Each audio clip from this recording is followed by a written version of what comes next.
തുടങ്ങി വെച്ചതാണ് April fool. അതൊരു മുഅ്മിനുമായി യാതൊരു ബന്ധവും ഇല്ല. ഗ്രീക്കുകാരുടെ കഥയുമായി ബന്ധപ്പെട്ടതാണ്.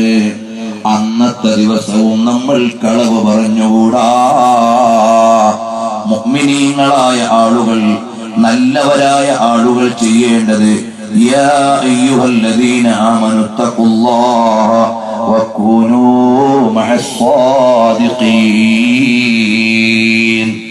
ഈമാനുള്ളവരെ, നിങ്ങൾ അല്ലാഹുവിനെ ഭയന്ന് നിങ്ങൾ സ്വാദിഖീങ്ങളുടെ കൂടെയാകണം, സത്യം പറയുന്നവരുടെ കൂടെയാകണം. സത്യം പറയുന്നവർ സത്യം പറഞ്ഞു സ്വർഗത്തിലേക്ക് എത്തുന്നതാണ്. അതേ സമയത്ത് കളവ് പറയുന്നവർ കളവ് പറഞ്ഞ് നരകത്തിലേക്ക് എത്തുന്നതാണ്. അതുകൊണ്ട് നിങ്ങൾ ഏപ്രിൽ ഫൂളിന്റെ അന്നും കളവ് പറയാൻ പാടില്ല. നബി സല്ലല്ലാഹു അലൈഹി വസല്ലം തങ്ങൾ പറഞ്ഞില്ലേ, വൈലുൽ ലിമൻ യുഹദ്ദിസു ഫയക്ദിബു ലിയദ്ഹക ബിഹിൽ ഖൗം. ജനങ്ങളെ ചിരിപ്പിക്കാൻ വേണ്ടി കളവ് പറയുന്നവർക്ക് നാശം. ജനങ്ങളെ ചിരിപ്പിക്കാൻ വേണ്ടി കളവ് പറയുന്നവർക്ക് നാശം. ജനങ്ങളെ ചിരിപ്പിക്കാൻ വേണ്ടി കളവ് പറയുന്നവർക്ക് നാശം. അങ്ങനെ 3 പ്രാവശ്യം എടുത്തു നബി തങ്ങൾ പറഞ്ഞു, നാശം, നാശം, നാശം.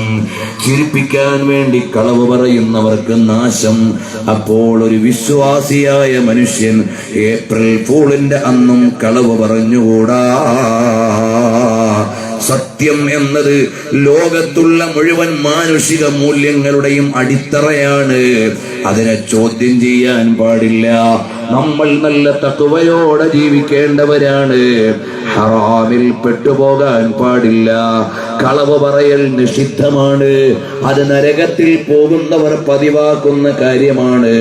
അതുകൊണ്ട് സോഷ്യൽ നെറ്റ്വർക്കിലൂടെ ആയാലും ഫേസ്ബുക്കിലൂടെ ആയാലും വാട്സപ്പിലൂടെ ആയാലും നാളെ ഇനി ഏപ്രിൽ ഫൂൾ അല്ലേ എന്ന് വിചാരിച്ച് അടിസ്ഥാനമില്ലാത്തത് പോസ്റ്റ് ചെയ്യണ്ട.